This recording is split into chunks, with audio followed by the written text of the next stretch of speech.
आपका सबसे पहला क्वेश्चन है शुक्ल का विलोम क्या होगा। ठीक है, यहाँ विलोम शब्दों से क्वेश्चन है, तो शुक्ल का विलोम हो जाएगा कृष्ण। ठीक है, एक शुक्ल पक्ष होता है, एक कृष्ण पक्ष होता है। ठीक है, जिसे हम लोग एक जैसे आम भाषा में अमावस्या कहा जाता है, और एक क्या होता है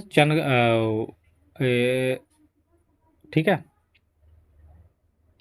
एक अमावस्या होता है जो 15-15 दिन पे होता है, नहीं कृष्ण पर शुक्ल पक्ष होता है, उसको बोलते हैं हम लोग।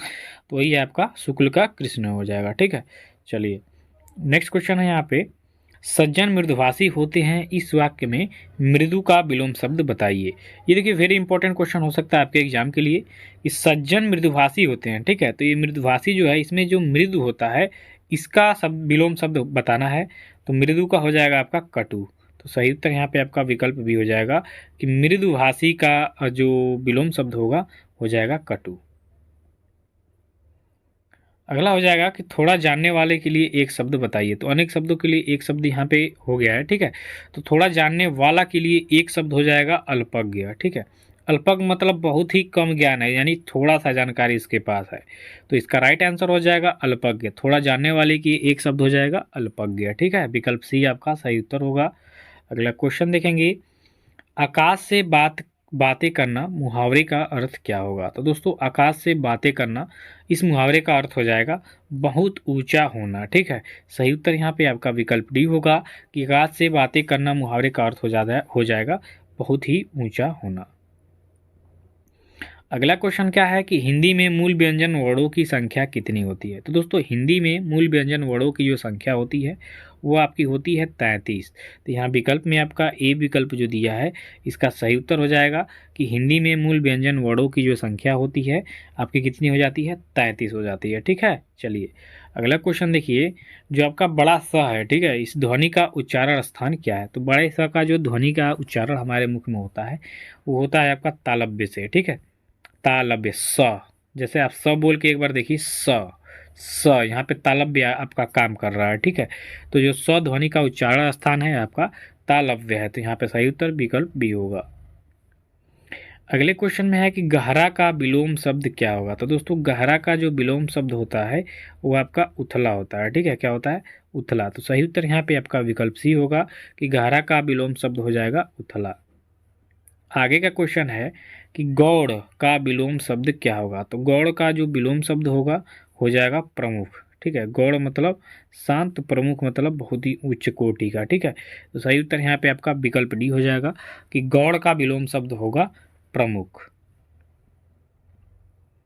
अगले क्वेश्चन में देखेंगे कि क्षणिक शब्द का विलोम क्या होगा। ठीक है, तो क्षणिक शब्द का जो विलोम होगा हो जाएगा शाश्वत। क्या हो जाएगा, शाश्वत। ठीक है, यहाँ पे सही उत्तर यहाँ पे विकल्प ए आपका दिख रहा है, इसका राइट आंसर हो जाएगा कि क्षणिक शब्द का विलोम हो जाएगा शाश्वत। तो चलिए नेक्स्ट देखिए, वीडियो अच्छी लगी तो लाइक जरूर करिएगा और कमेंट करके बताइएगा आपको जो इस तरह की सीरीज यानी इस तरह के क्वेश्चन कराए जा रहे हैं कि आपको उचित है इस तरह से कराना, मतलब बढ़िया लग रहा है कि नहीं लग रहा है आपको बताना है। अगर जो आपको ठीक है ऐसे ही कराया जाए तो डेली आपको सीरीज दी जाएगी फ्री में। ठीक है, चलिए आगे बढ़िए। सरस्वती का पर्यायवाची शब्द होगा। तो सरस्वती का इसमें से पर्यायवाची शब्द क्या होगा दोस्तों। तो इसमें से आपका जो शारदा दिख रहा है यह आपके सरस्वती का पर्यायवाची शब्द हो जाएगा। तो यहाँ पे विकल्प आपका बी राइट आंसर हो जाएगा। अगला क्वेश्चन क्या है कि निंदा का विलोम शब्द क्या होगा। तो दोस्तों निंदा का जो विलोम शब्द हो जाएगा वो स्तुति। ठीक है, स्तुति जो है ये आपके निंदा का विलोम शब्द हो जाएगा। तो सही उत्तर यहाँ पे विकल्प आपका सी हो जाएगा। अगला क्वेश्चन है कि वधु उत्सव का संधि विच्छेद क्या होगा। वधु उत्सव का जो संधि विच्छेद होता है दोस्तों वह वधुधन उत्सव होता है। ठीक है, वधु और उत्सव को मिलके वधुत्सव होता है। ठीक है, वधुत्सव। तो यहाँ पे जो सही उत्तर होगा आपका विकल्प क्या हो जाएगा, यहाँ पे आपका विकल्प हो जाएगा जो आपका डी दिख रहा है। ठीक है, ये डी विकल्प आपका राइट आंसर हो जाएगा।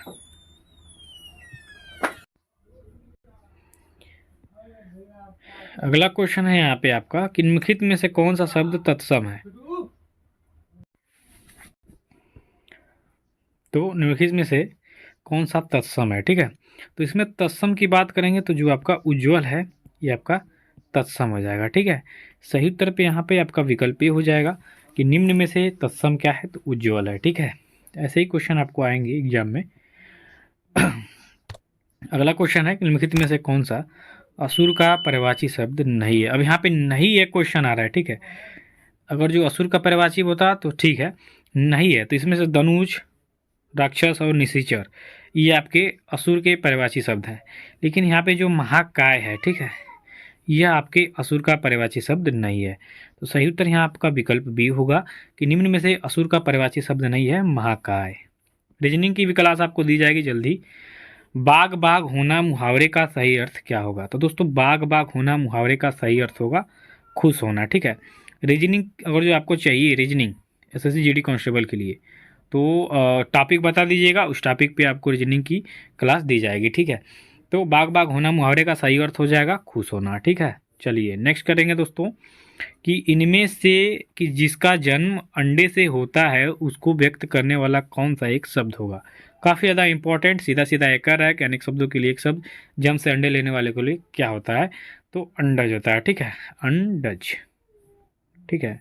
अंडज किसे कहते हैं, तो जन्म से अंडे से जन्म लेने वाले को जिनका जन्म अंडे से होता है उनको अंडज कहा जाता है। तो यहाँ पे सही उत्तर आपका विकल्प डी हो जाएगा। आगे बढ़ेंगे। भोर, बिहार, निशांत निम्नलिखित में से किसके पर्यायवाची शब्द हैं। तो दोस्तों भोर, बिहार और निशांत ये आपके पर्यायवाची हैं प्रभात के, ठीक है। प्रभात मतलब सवेरा, ठीक है। तो इसका ये पर्यायवाची है कि भोर, बिहार, निशांत निम्नलिखित में से किसके पर्यायवाची शब्द है, तो आपके प्रभात के। चलिए अगला क्वेश्चन है महत्व में कौन सा प्रत्यय है दोस्तों।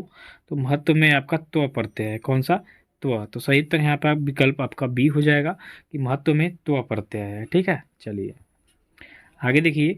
पुत्र शोक में कौन सा समास है दोस्तों। तो पुत्र शोक में समास की बात करेंगे तो इसमें तत्पुरुष समास है, कौन सा, तत्पुरुष समास, ठीक है।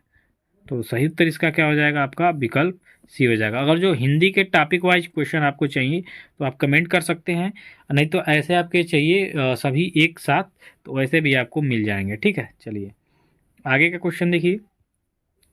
इनमें से कौन सा शब्द लक्ष्मी का पर्यायवाची नहीं है। तो लक्ष्मी का पर्यायवाची इसमें से कौन सा नहीं है, तो आपका भारती, ठीक है।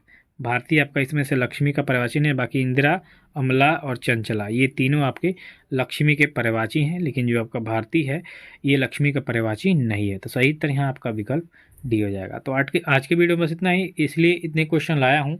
अगर जो आपको पसंद आते हैं ठीक है, तो अगर जो हिंदी के टॉपिक वाइज आपको चाहिए तो वो भी आपको मिलेगा। साथ साथ रीजनिंग की क्लास की भी अब स्टार्ट की जाएगी, ठीक है। तब तक के लिए धन्यवाद, थैंक यू सो मच।